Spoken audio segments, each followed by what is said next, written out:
Chaque semaine, l'actualité ludique, c'est les Feli News. Les nouveautés. Greenville en 15 secondes, c'est un jeu coopératif, narratif, descriptif parce qu'on va être sur une carte, on va associer des cartes et horreur parce qu'on va se retrouver dans un monde un peu particulier, un monde parallèle et il faudra éviter de tomber dans la perdition et dans l'errance totale. Cette petite boîte vient de sortir, c'est Dice Forge Rebellion. Donc c'est une extension pour Dice Forge, un an après sa sortie, 2 nouveaux modules. Le labyrinthe de la déesse et un autre module autour des titans. Donc ça vient rajouter une trentaine de nouvelles cartes qui sont compatibles aussi avec le jeu de base ou alors 2 versions thématiques indépendantes. Voilà, donc vous en faites ce que vous voulez avec le jeu de base et c'est disponible dès maintenant. La découverte de l'Atlantide, c'est le nouveau livre de la gamme d'après-aventure.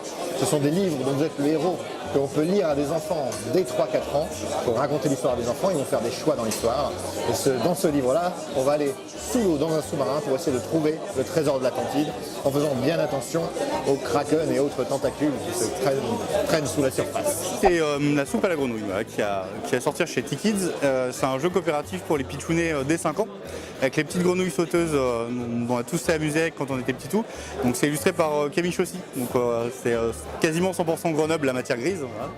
Et c'est très chouette. Et voilà, donc il y a des petites soulettes en carton et on doit arriver à les faire tomber dans le bon ordre, ces objets magiques, pour arriver à briser les cercles de protection de la sorcière qui veut nous manger, car on sera l'ingrédient final de sa soupe. Sort également cette semaine Dice Academy, First Martian Aventure sur la planète rouge, Second Chance et un duo d'autres. Quoi de neuf sur le site? Le jury du Festival international des Jeux de Cannes a dévoilé les lauréats de l'année 2019. The Mind est élu jeu de l'année, Détective décroche l'As d'or dans la catégorie expert, et Mr. Wolf obtient l'As d'or des jeux enfants. Retrouvez-les sur notre site. Et dans le reste du monde? Il vous reste 28 jours pour soutenir le nouveau projet de Chakos sur Kickstarter, Napoléon 1807. Le jeu reprend le système de Napoléon 1806, mais vous plongera cette fois-ci dans la campagne de Pologne. Les Philly News, c'est terminé. À la semaine prochaine. Nous, on va profiter de la plage.